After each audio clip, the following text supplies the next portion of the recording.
சென்னை ஆழ்வார்பேட்டை மேம்பாலம் மீண்டும் ஒரு வழிப்பாதையாக மாற்றப்பட்டுள்ளதால் கடும் போக்குவரத்து நெரிசல் ஏற்பட்டுள்ளது. இதுகுறித்த கூடுதல் விவரங்களை எமது செய்தியாளர் பிரகாஷ் வழங்க கேட்கலாம். வணக்கம் பிரகாஷ், விவரங்கள் என்ன? சென்னை ஆழ்வார்பேட்டையில மேம்பாலம் மீண்டும் ஒரு வழிப்பாதையாக மாற்றப்பட்டிருக்கிறது காரணத்தால கடும் போக்குவரத்து நெரிசல் ஏற்பட்டிருக்கிறது. அதனால பீக் ஹவர்ஸ்ல வேலைகளுக்கு அதே போல பள்ளி கல்லூரிகளுக்கு செல்வது மிகவும் சிரமத்துக்குள்ளாகி இருக்கிறாங்க. வாகனங்கள் நீண்ட வரிசையில போக்குவரத்து நெரிசலில் இருப்பது பார்க்க முடிகிறது. சென்னை டிடிகே சாலையில ஆழ்வார்பேட்டை சிக்னல் முதல் ஸ்ரீமான் ஸ்ரீனிவாசா சாலை வரையில மழைநீர் வடிகால் அமைக்கக்கூடிய பணிகள் நடைபெற்று வருவதன் காரணமாக போக்குவரத்து நெரிசல் அதிகரிப்பது கடந்த சில மாதங்களுக்கு முன்பு இதனை குறைக்கக்கூடிய வகையில ஆழ்வார்பேட்டை மேம்பாலம் இரு வழிப்பாதையாக மாற்றப்பட்டது. ராயப்பேட்டையிலிருந்து ஆரியபுரம் கோட்டூர்புரம் நோக்கி செல்பவர்களும் ஆழ்வார்பேட்டை மேம்பாலத்தை பயன்படுத்தலாம்.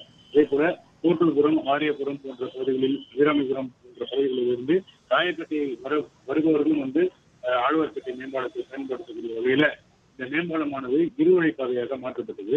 மேம்பாலம் இரு வழிப்பாதையாக மாற்றப்பட்டதுனால இங்கே டிடிகே சாலையில, அதாவது அபிராமிபுரம் கோட்டூர்புரம் பகுதியில் இருந்து ராயப்பேட்டை நோக்கி வரக்கூடிய வாகனங்கள் டிடிகே சாலையிலிருந்து வலதுபுறமாக டிவி ராமன் சாலை எடுத்து அங்கிருந்து இடதுபுறமாக ஆழ்வார்பேட்டை மேம்பாலத்தை பயன்படுத்தி வந்தார்கள். இந்த நிலையில இந்த மேம்பாலம் தற்போது ஒரு வழிப்பாதையாக மாற்றப்பட்டிருக்கிறதுனால வழக்கம் போல ஆழ்வார்பேட்டை மேம்பாலத்தை கடந்து செல்லலாம் என்று அந்த வாகன ஓட்டிகள் மிகவும் சிரமத்துக்குள்ளாகி இருக்கிறாங்க.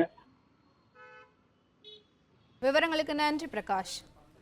பிளே ஸ்டோர் மற்றும் ஆப் ஸ்டோரில் இருந்து பாலிமர் செயலியை QR கோடு மூலம் பதிவிறக்கம் செய்யுங்கள். செய்திகளை உடனுக்குடன் பெறுங்கள்.